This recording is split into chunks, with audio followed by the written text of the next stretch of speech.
Qu'est-ce que le temps? Voici une réponse possible. Le temps est ce qui fait en sorte que tout n'arrive pas au même moment. Tu es assis à ton bureau, dans ta classe. L'année dernière, un autre enfant était assis là. L'année prochaine, ce sera quelqu'un d'autre. Comme le bureau existe à différents instants dans le temps, plusieurs enfants peuvent s'en servir sans entrer en collision ou fusionner, ce qui ne serait pas très pratique et assez douloureux. En 1905, le physicien Albert Einstein a découvert que le temps et l'espace sont interreliés dans une structure fascinante appelée espace-temps. Dans le contexte de l'espace-temps, le temps est une dimension, c'est-à-dire une ligne qui va du passé au futur et qui permet d'indiquer quand quelque chose se produit. Comme l'espace possède trois dimensions, la largeur, la longueur et la hauteur, le temps est la quatrième dimension de l'espace-temps. Si on place une des dimensions de l'espace dans le bas de l'écran et la dimension du temps sur le côté, on obtient un diagramme espace-temps où on peut représenter, d'un seul coup, ce qui se passe à différentes positions dans l'espace et à différents instants dans le temps. Par exemple, sur ce diagramme espace-temps, tu te tiens immobile et un escargot géant avance vers toi. Une des choses les plus surprenantes qu'Einstein a découvert au sujet de l'espace-temps, c'est que plus on se déplace vite à travers l'espace, plus le temps s'écoule lentement pour nous. On ne se rend pas compte de cet effet dans la vie de tous les jours, car on ne se déplace pas assez rapidement. Quand notre vitesse est égale à zéro, l'écoulement du temps est normal. Plus notre vitesse augmente, plus le temps ralentit. Mais pour que l'effet devienne important, il faut que notre vitesse s'approche de celle de la lumière, qui est très rapide. À la vitesse de la lumière, on pourrait traverser l'Amérique du Nord 60 fois en une seconde. Imagine que tu as un jumeau. Un jour, tu tombes sur une soucoupe volante abandonnée, avec un an de vivre à bord, et tu décides de partir en voyage pour un an. Tu t'éloignes de la Terre à 99% de la vitesse de la lumière pendant 6 mois, puis tu fais demi-tour et tu reviens pendant un autre 6 mois à la même vitesse. À la fin du voyage, tu es un an plus vieux, mais 7 ans se sont écoulés sur Terre. Ton jumeau est 7 ans plus vieux qu'au moment où tu es parti. Comment est-ce possible? À 99% de la vitesse de la lumière, le temps ralentit 7 fois. Examinons le diagramme espace-temps. Ton jumeau a pris 7 ans pour se rendre du point A au point B dans l'espace-temps, mais tu as vieilli seulement d'1 an en allant de A à B. Dans la soucoupe, le ralentissement du temps a agi sur tout. Ta montre, les battements de ton cœur, le fonctionnement de ton cerveau. Ainsi, l'écoulement du temps t'est apparu tout à fait normal. Mais du point de vue de la Terre, tu as voyagé vers le futur à 7 fois le rythme normal.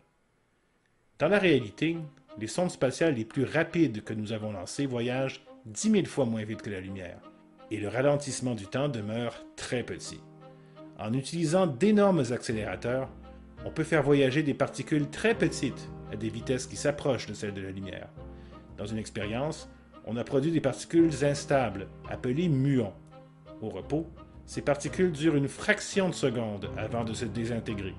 On les a fait voyager à 99,94% de la vitesse de la lumière, et elles ont survécu 30 fois plus longtemps, ce qui correspond exactement à la prédiction d'Einstein.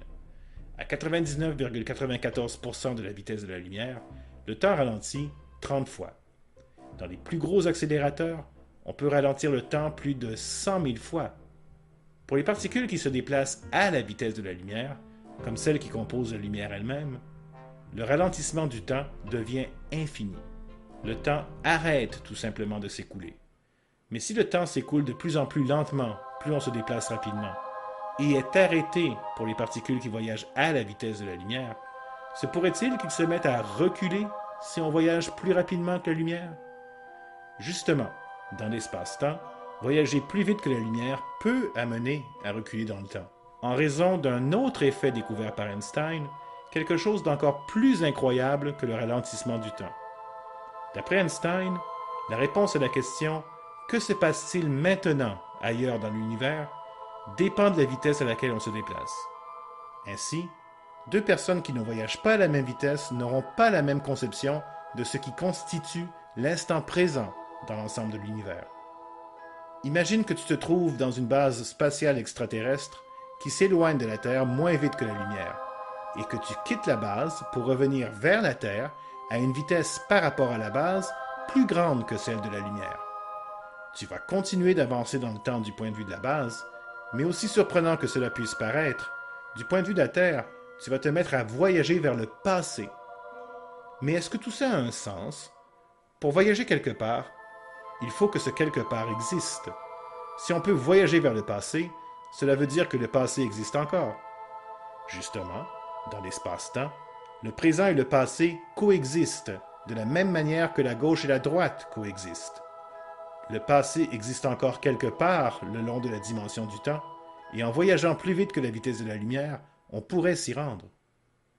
Oh, mais pas si vite, il y a un petit problème. D'après la théorie d'Einstein, juste pour faire en sorte qu'un vaisseau spatial atteigne la vitesse de la lumière, il faut lui fournir une quantité infinie d'énergie, ce qui est, bien sûr, impossible. Pour voyager plus vite que la lumière, il faudrait une quantité d'énergie plus grande que l'infini, ce qui est plus qu'impossible. Ou peut-être pas, car en science, on ne peut jamais être sûr que nos théories sont la version finale et qu'il n'y a plus rien à découvrir. On sait qu'il est possible d'avancer dans le temps, à un rythme qui dépend de notre vitesse. Mais pourra-t-on un jour reculer dans le temps? Personne ne le sait, pour l'instant. Seul le temps le dira.